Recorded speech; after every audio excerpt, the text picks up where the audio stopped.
Willkommen, bienvenue, welcome once again to another IPSA kind of magic, the weekly show where we talk about all things IPSA. IPSA is the Association of Independent Personal Search Agents. I said property last time, rightly corrected. And Hamish is really here on the education route. Initially, he's going to be educating me, but who knows? He might educate you at the same time. Also, to all you other potential, existing, I should say, IPSA members, you're more than welcome to come on here, and this is where we can talk about all things that you do within the boundaries of IPSA. But today, what we're talking about is what sources can be data gleaned from, and this is part one. So, Hamish, tell me, explain why the title and what we're referring to. Well, there are certain aspects of what we, as members of IPSA, and I think that we have mentioned this before. Yes. We are a cooperative. We are people. We are a group of individual businesses who actually work together to be able to support within conveyancing the need to obtain information from local authorities. And that was the whole purpose of it. And we've explained that. We'll go into more detail. We'll bring on board some of the people who've been around there from the start. I wasn't there at the very, very start, but I was one of the founder members. We've got other members who've been there longer. And in fact, we're working together even before IPSA itself became what it was. And if we go back historically to the specific area, I think, which brought us all together, and that was local authority searches. And at the time, and things do change historically, at a particular sort of time, there were two ways of obtaining the basic local authority searches, because this was the very first and the only item that people tended to work with. The whole idea, the whole concept, and it was brought about, or probably made more public by the Property Search Group, which is not so well known now because it no longer exists. However, fundamentally, it was one of those big organisations, became a franchise operation, but that was started out again locally up in the northern part of the country, up in Yorkshire. And somebody started together. They decided, a local solicitor friend says, "Oh, it was taking ages to get up our local authority searches." And they said, "Oh, do you have to wait for the counter?" Well, no, you can actually go and get the information yourself if you know what you're doing. And that is the critical phrase, I think. Yes, you know what you're doing. And obviously what this particular solicitor did, they actually spoke with this particular sort of a person that they actually, again, it was personal. They knew the person, so they had trust, they had belief in each other. So that was a great way to be able to start working the whole sort of process. And that became a massive, great organisation. And I think probably hit its peak in about sort of 2012, 2014, that sort of era. And then all sorts of other things have started sort of happening to sort of change that, the sort of factory conveyancing, which in fact PSG weren't about at all. The whole object of the Property Search Group was the fact that it was a franchise operation, and the franchisees would actually buy into, as you know, McDonald's do it. But what a franchisee will actually do, they will buy into a particularly useful proposal. Well, most of them were useful. And thereby, and this is really the ethics and everything behind the PA Property Search Group was absolutely sort of great, because the idea was people would buy into the franchise for their local council area. Right. We had all of these franchisees throughout the country. So if somebody in Oxford needed some work to be carried out in Liverpool, they would get the work done, carried out by a franchisee based up in Liverpool. Very, very practical sense. And a great way to start things off. Well, that was a franchise sort of style of operation. But they were at that particular time, let's go back to early days. Let's go back to the early noughties. They were construed to be personal searches. And what actually sort of happened, as has happened with the PSG, which turned into a franchise operation, the IPSA methodology is in actual fact more a cooperative. Yes, it's everybody helps each other. So if somebody needs a search in Birmingham, but you happen to be down in London, then they'll be referred through IPSA to the right people. Is that's kind of how it works? Yes, and I suppose it's possible to do it outside of IPSA. IPSA weren't the only operation. There were one or two others that were operating at the time. However, IPSA has continued to be the most effective, both independent and, if we like to use that term, the two key words, I think, independent and personal. The term search agents is a little bit of a misnomer because we're not really agents at all. We're more researchers, but at the time, that was a name that was allotted to somebody who went into the local council to obtain. So at that stage, there were two ways of obtaining the information. You either went there yourself, basically, or you bought in through the local council the information that was available through that particular council area. The prices were significantly higher in relative terms, and often there was a delay. Now, unfortunately, what happened, the more people who started thinking, well, actually, this makes a lot of practical sense, along with the PSG and various others, all sorts of different organizations started up, all sorts of things that started happening. But then what happened, which changed the terminology in various other aspects, the PCCB, which is the Property Codes Compliance Board, came into being. And that was safe to say it was intended as a totally independent board. Give me a rough timeline on that. That was, I believe, not 100% sure, I believe it was about 2006. Right. 2006 into 2000, around about that particular sort of era. I don't research things like that sort of over much. I'm sure we can do. We might even be able to get somebody from the PCCB along to actually give me a precise sort of details on that. But what they did, which was beneficial to an awful lot of people, sadly also meant wrong people making money out of it. But there's people going to monetize anything, aren't they?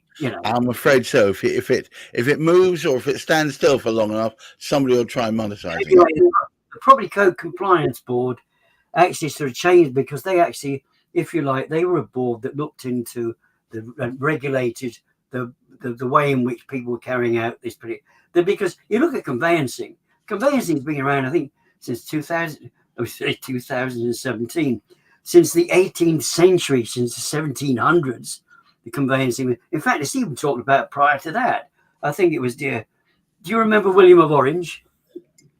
Or was that before I remember he was responsible for a lot of carrots going orange, but yes. However, I believe it was to do with the property ownership sort of came. It was after the Battle of Hastings or something like that when people decided that property ownership was not in my time, I might add. However, that's when it sort of came about. But the conveyancing process itself and the buying and selling of land and properties and goodness knows what else. So it's been going for hundreds of years. Yet there is not one single piece of written suggestion as to the method in which that conveyancing process should be applied. Now, bearing in mind, we've now got, there used to be nearly sort of nearer 400 local councils who did things different ways. You've got all of the Scottish lot, my lot, I should say. We've got all the Welsh, we've got the Irish. Everybody did it a different way. Right. But there is still not one written piece of method to say this is how you carry out the process. Now, what the PCCB did, which is a great thing for us, it started regulating. So although we had a certain type of to regulate, you need to have an established single practice that everybody follows. Is that right? Absolutely, and that is for a very small part of conveyancing. That is purely for the local authority searches that we actually sort of speak of. So the method although as IPSA, as that association of the independent personal search agents, we did have a method. We did check out in order people had to apply to become members, and they had to demonstrate through their application. This was before the PCCB was arranged. They did need to demonstrate a certain relevant presence of knowledge about how these things were obtained. Right. Now, what's very, very good, we're actually going to be starting to put training in for those who want to carry on doing that, which is great. So that's going to, but more announcements about that in due course, because the members are going to love that to bits. And there isn't an organisation, again, it's an independent organisation that will actually be enabling members to improve their own knowledge. And if they want to take on new staff who don't have the experience, there will be that training available. So if you like, we had these sort of two sources. Now, what changed the whole procedure was the arrival of the home information packs. Yes, that was both good and bad in equal measure. Yeah, but there were a couple of things going on, because what it was assumed in early days, this was prior to the PCCB, the Property Codes Compliance Board, but also whilst IPSA it was decided that it could be helpful, because poor solicitor they're having to get in touch with, write out postal application as well. This is all you have to do. Postal application, you needed a local authority search. You should really get a drainage and water thing. You need to know if there's pipes running through your back garden, whether you're getting supplied with water, whether when you pull a wee chain or what. Oh, it's not chains any longer, is it? It's a wee lever. But whatever. You're definitely showing your age there. In the right directions. It was decided, well, probably a good idea to get something to do with drainage and water about it. And then, of course, it was all environmental issues could come into play.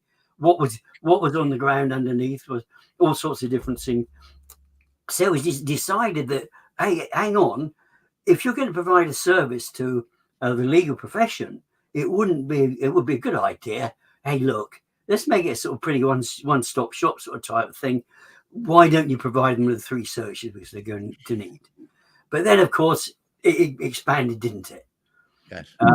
But there were different providers, and there were a number of different independent providers. You had all the different water companies that provided their own water, which they still do.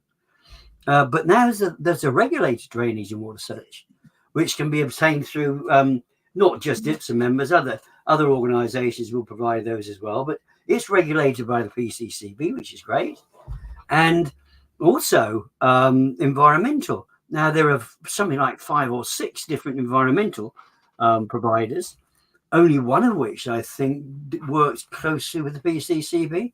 But you see, what I'm trying to say, and you're probably able to pick up on, there are now many, many more types of searches, types of report, types of data that could be provided to help a buyer or a seller through that process of either obtaining or selling their particular sort of property.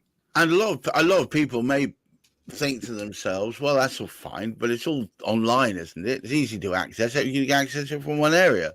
Just dial in. But that's not the case still. Well, no, we can't yet buy properties by way of Amazon, although it was suggested. I think we mentioned this. I think in the States they're working on it. Well, they do different things in the States. They're just getting hold of it. They rather forget that a property is something, and this is where the word personal comes into, because emotions are attached to it. People buy a property for a particularly sort of good reason. And the reason could well be because it suits what their family requirements are. It suits what their work needs happen to be. It suits their investment plans. It suits so many different things. They can get their bill. Granny can sort of move in with them. It's got enough room for a granny flat. There's got grounds there. You've got plenty of grounds there for the dog to exercise itself. We want the cheapest way forward. Let's get a flat. So there's so many different types of, so many different ways. So there's so much data that can be actually gleaned from so many different directions. However, it is not necessarily known to the majority of people as to the best information and where to obtain it. What we have actually tried to do through IPSA is work with one of our great supporters, and has been for sort of some years now, has enabled us to actually pull together from just about every conceivable source you can imagine whatever information they want. So should they want information relative to your environment to be bought from an Australian provider, we can get it from an Australian provider. Should it be a Canadian provider? Well, we can get it from a Canadian provider. Could it be a German provider? Oh, yes, we can get it from a German provider. Would you like it from a UK privately owned company? Well, yes, that can be done as well. You get the option. Where do you want the profits to go? Who do you want to actually buy them from? Now, one of the great things is different people, different solicitors have a preference for different products. And therefore, what we try to do at IPSA, because we support largely the legal profession, not entirely, but we support largely the legal profession. And some of those do vary in terms of what they like to provide. And I'm not going into the names of all of these different sort of providers at the moment, but they can come from a number of international sources, or they can come from a UK source. Right. And it's up to that. We will tend to decide as individuals, because we're all individual business owners, which ones we would provide you with. It does seem fairly obvious. If you want a coal mining report, one would buy it from a British company. But of course, you can buy it from Australian or Canadian, or I don't think there's any American ones at the moment, but no, who knows?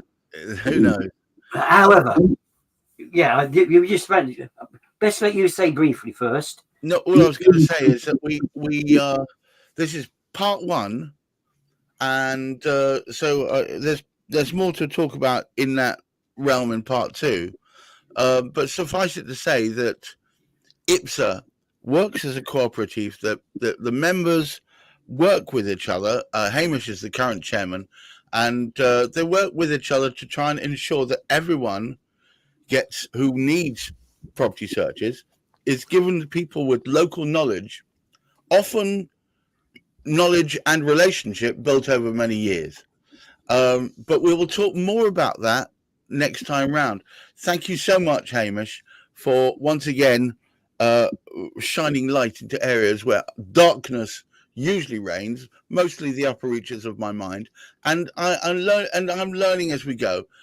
So thank you all for taking part. And guys, I once again implore you, if you're watching this within the IPSA realm, please, you'd be most welcome as a guest. But until next time, keep your feet on the ground, keep reaching for the stars, and try and look after that mental health. Goodbye for now.